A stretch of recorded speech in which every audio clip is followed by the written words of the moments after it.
श्रीमन्नारायण नारायण नारायण श्रीमन्नारायण नारायण नारायणाय। ओम श्री नमो भगवते वासुदेवाय नमः। ओम श्री कर्मध्यम नमो नमः। ओम श्री चरित्रोभ्यम नमो नमः। ओम सर्वदेवी देवताभ्याय नमो नमः। ओम श्री शाद्धयम नमो नमो नमो नमो नमो नमः। ओम श्रीमद्भगवद्गीताय। ओम द्वितीयोऽध्याय मध्यान्तरारम्भयं करोति वः। ओम श्री परमात्मने नमः। ओम श्री परमात्मने नमः। ओम श्री परमात्मने नमो नमः। आप सभी को मेरा प्रातःकाल का प्रणाम। आज श्रवण मास का श्रवण मास शुक्ल पक्ष चल रहा है। उसकी षष्ठी तिथि अर्थात छठवीं तिथि है। श्रवण मास चल रहा, क्योंकि श्रवण मास चल रहा है तो आप सभी को मैं डेली नित्य या अनुग्रह करता हूँ कि डेली नित्य मंदिर में जाइए, भगवान शिव की पूजा अर्चना कीजिए, परिवार सहित जाइए, भगवान शिव की पूजा अर्चना कीजिए और भगवान से यह प्रार्थना कीजिए कि हे प्रभु, हमें सद्मार्ग पर चलने की क्षमता प्रदान करें, हमें ज्ञान प्रदान करें और हमें भक्ति प्रदान करें, जिससे हमारा ये जीवन जो मनुष्य देह में प्राप्त हुई है, इस जीवन मनुष्य देह के माध्यम से हमारा जीवन तर जाए और हमें आपकी भक्ति सरल रूप से प्राप्त हो सके। भगवान की भक्ति बहुत दुर्लभ प्रभाव से प्राप्त होती है, इसमें कोई तनिक मात्र संदेह नहीं है। इस चीज़ का हमें भगवान का हमेशा कृत रहना चाहिए और भगवान की हमें हमेशा नित्य भक्ति करते रहना चाहिए। हमें जो मनुष्य देह प्राप्त हुई है इसमें नित्य मात्र संशय नहीं है कि भगवान जो हमें मनुष्य देह प्राप्त हुई है ये भगवान की बहुत बड़ी कृपा है, अनुकंपा है, जिससे हमें ये मनुष्य देह प्राप्त हुई है। मनुष्य देह को माध्यम बनाइए, भगवान की भक्ति कीजिए, भगवान की सेवा कीजिए और उनकी भक्ति में डेली नित्य भगवान की पूजा करके और भगवान से सिवाय सिर्फ एक चीज़ मांगिए कि हे प्रभु, हमको भक्ति रस प्रदान करो, हमें सद्बुद्धि प्रदान करो, सद्मार्ग प्रदान करो, जिससे उस मार्ग पर चलकर हम आप तक पहुंच सकें। ऐसा भगवान से हमें नित्य भगवान से प्रार्थना करनी चाहिए। ओम श्री परमात्मने नमो नमो नमः।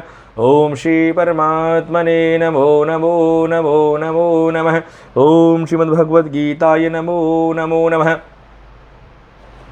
अर्जुन ने कल कहा था कि मैं युद्ध नहीं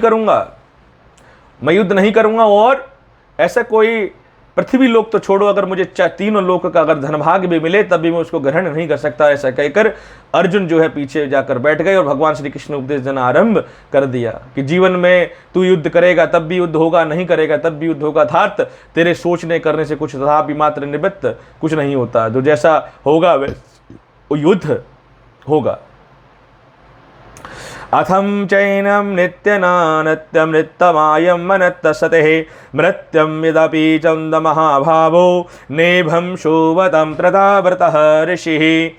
अर्थात किंतु यदि तू इस आत्मा को सदा जन्म मरने वाला मानेगा, अर्थात इस आत्मा को जन्म लेने वाला और मरने वाला मानेगा तो तू कोई भी कार्य सिद्ध रूप से नहीं कर पाएगा। जातस्यम हिदा ध्रुव्यो मृत्यु ध्रुवम जन्म मृत्युचः तस्मामं हृदक्षतयं नः त्वं शोचिनात्र महर्षसि। क्योंकि इस मान्यता के अनुसार जन्म से हुए मृत्यु निश्चित है। जब भी कोई जीव इस पृथ्वी लोक पर आता है, मृत्यु लोक पर आता है, उसकी मृत्यु निश्चित हो जाती है। इसलिए जो भी जीवात्मा इस मृत्यु लोक पर आता है उसकी मृत्यु निश्चित है, जन्म से पहले मृत्यु निश्चित हो जाती है। इससे तू उपाय विषय में तू करने योग्य नहीं है, अर्थात इसको शोक में मत कर, कोई शोक मत कर, क्योंकि जितने भी तेरे सगे संबंधी खड़े हुए हैं इन सब का नाश निश्चित है, इन सब की मृत्यु निश्चित है। तो युद्ध करेगा तब भी होगी, नहीं करेगा तब भी इनकी मृत्यु निश्चित है। अव्यक्तानि भूतानि व्यवधानी न भारत अभ्यम नादनदभ्यव्यम तत्र काय परिदेवनः। हे अर्जुन, संपूर्ण वाणी जन्म से पहले अप्रकट थे और मरने के बाद भी अप्रकट हो जाने वाले हैं, केवल बीच में ही प्रकट है। इसलिए ऐसी अवस्था में तो शोक करना गलत है, इसलिए तो शोक मत कर। भगवान श्री कृष्ण कहते हैं, देख, जब तक आत्मा इस शरीर में है तब तक प्रकट है, शरीर को देह त्यागने के बाद में आत्मा अप्रकट हो जाती है, अर्थात आत्मा किसी को दिखाई नहीं देती। ना तो आत्मा स्त्री है, न पुरुष है, न माता है, न पिता है, कोई नहीं। आत्मा का कोई स्वरूप और कोई भी रिलेशन नहीं है। आत्मा जन्मा है। आत्मा जब ब्रह्मा जी ने उत्पत्ति की तो आत्मा चक्र में घूम रही है, भ्रमण करती रहती है। इसलिए हे अर्जुन, तू शोक मत कर, क्योंकि तू इनका वध करेगा तब भी इनकी मृत्यु होगी, नहीं करेगा तब भी मृत्यु होगी। तो इसलिए धर्म का साथ दे, धर्म का साथ दे और उठ खड़ा हो और युद्ध कर। आश्चर्यं तस्ति कंचेनम माशबद्धति तथैव चान्ययम् आश्चर्यं बच्चे चान्यभ्यम वृद्धनामम चैवं कशिष्यति। अर्थात कोई ऐसा ज्ञानी जन आत्मा को बड़े आश्चर्य से देखता है, अज्ञानी जन आत्मा को शरीर के रूप में देखता है। अर्थात वो सोचता है कि शरीर है यही सब कुछ है। ये हम सभी को समझना चाहिए कि आत्मा परमात्मा का एक अभिन्न और अभिज्ञ अंश है। क्या है? अभिज्ञ अंश है। लेकिन आत्मा परमात्मा में जब जाकर मिल सकती है जब आपके द्वारा, आपके शरीर के द्वारा आप परमात्मा को और आत्मा से मिलान करा सको। वो कैसे होगा? आपके गुरु के माध्यम से। गुरु आपको सद्ज्ञान देगा, सद्बुद्धि देगा, सद्मार्ग का अनुसरण करना बताएगा, किस मार्ग सद्मार्ग पर चलना चाहिए, कैसे चलना चाहिए। आप सभी के पास कोई ना कोई वाहन अवश्य है। आप वाहन में बैठकर कहीं जाते हो तो वाहन एक निमित्त मात्र है, एक माध्यम है। आपको जाना कहाँ पर है? मान लीजिए आपको किसी गंतव्य स्थान पर जाना है, आपके पास गाड़ी है, गाड़ी में आपका सब पूरा परिवार बैठ जाता है और उस परिवार के साथ में बैठकर आप उस गंतव्य स्थान पर जाते हैं, गाड़ी को साइड में खड़ा कर देते हैं। गाड़ी का समय के बाद में क्या आता है? कुछ 10, 15, 20 साल के बाद गाड़ी क्या हो जाती है? वाहन क्या होता है? वाहन क्षतिग्रस्त हो जाता है और फिर दूसरी गाड़ी आप लेते हो। इसका मतलब क्या है? उदाहरण मैंने दिया है। इसका मतलब यह है कि जो हमारा शरीर है उस वाहन की तरह है जो समय के साथ में क्षतिग्रस्त हो जाएगा, अर्थात इसका नाश हो जाएगा। हम सभी को क्या चाहिए? हम सभी को चाहिए कि भगवान की भक्ति सरल रूप से करें, कर्म से निष्काम भक्ति करें, निविधा भक्ति करें। भगवान इस शरीर को माध्यम बनाए हैं, क्योंकि आपको और मुझको जो मनुष्य देह प्राप्त हुई है ये बहुत ही दुर्लभ और कर्म के साथ से प्राप्त हुई है। इसलिए हम सभी को चाहिए कि हम इस मनुष्य देह का सदुपयोग करें और भगवान से प्रार्थना करें कि हे प्रभु, इस देह को सदा ही निरोगी काया प्रदान करो ताकि मैं अधिक से अधिक भक्ति आपकी कर सकूं।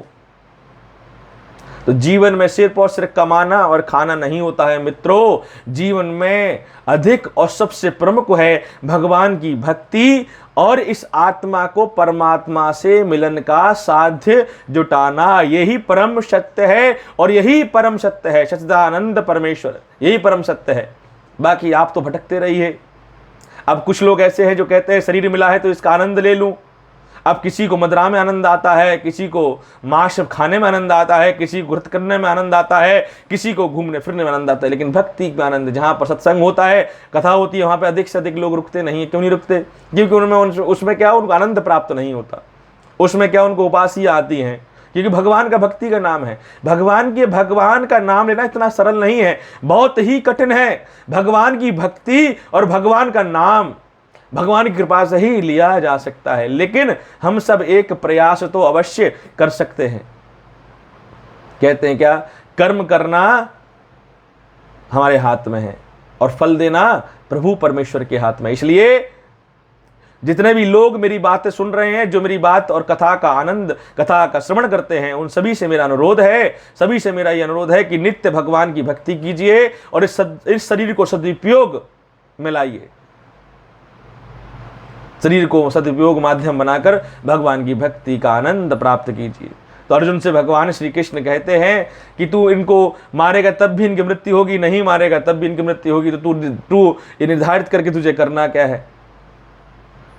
ये तू निर्धारित करके तुझे करना क्या है? क्योंकि मृत्यु तो परम सत्य है, मृत्यु सभी को आनी है। मृत्यु तो परम सत्य है, ये सभी को आनी है, क्योंकि जन्म से पहले मृत्यु निश्चित है। देहि निबध्याम देह सर्वस्य भारतः तस्मानि नत्य भूतानि नत्य सर्वान् महर्षति। अर्थात हे अर्जुन, यह आत्मा सबके शरीर में सदा ही अबद्ध है, इस कारण संपूर्ण प्राणियों में के लिए तो शोक करना योग्य नहीं है। अबद्ध का मतलब, भगवान श्री कृष्ण अर्जुन से कहते हैं कि आत्मा जो है अबद्ध है। अबद्ध का मतलब होता है कि कोई भी आत्मा शरीर में निश्चित नहीं है। ये निश्चित नहीं है कि जो तुम्हें शरीर मिला है ये आत्मा आपके बाद फिर पुनः शरीर में ही धारण करेगी और यही देह धारण करेगी, नहीं है। क्या पता जन्म में कुत्ता बिल्ली बन जाए, क्या पता ग्रास के, तनाव के, वृक्ष के अंदर ये आत्म प्रविष्ट करे। तो इसलिए मनुष्य का जीवन परम ज्ञानी होता है, परम ध्यानंत होता है। इसलिए आत्मा का ज्ञान बंधन करके भगवान की भक्ति का साध्य जुटाइए और आनंद परमानंद से भगवान की भक्ति कीजिए। मेरी आपसे यही प्रार्थना है।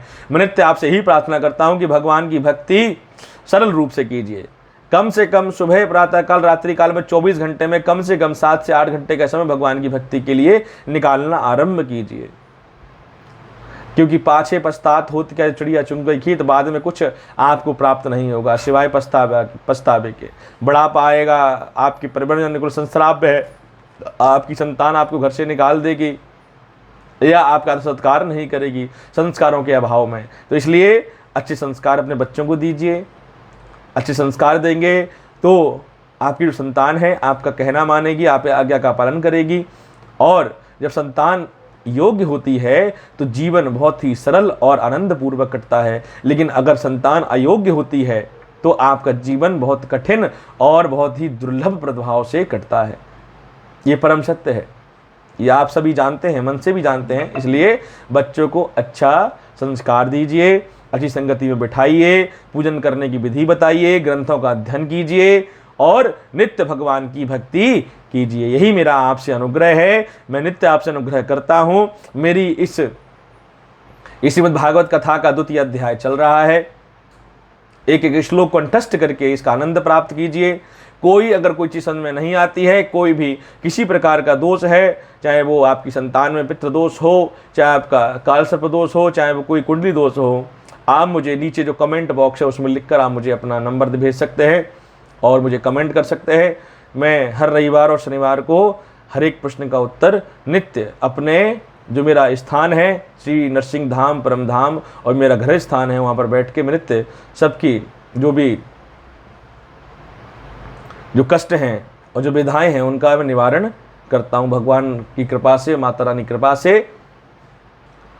इसलिए डेली नित्य भगवान की कथा का आनंद लीजिए, डेली भगवत कथा का आनंद लेकर डेली नित्य श्रवण करें, वाचन करें और भगवान की भक्ति करते रहें। जय श्री राधे, जय श्री राधे, जय श्री राधे। आप सभी का कल्याण हो, आपके घर में धन सुख शांति धम्पदा बनी रहे, आपके बल में किसी का बिछो ना हो, ऐसा मेरी भगवान से प्रार्थना है, ऐसी मेरी भगवान से सदा नित्य प्रार्थना है। जय श्री राधे।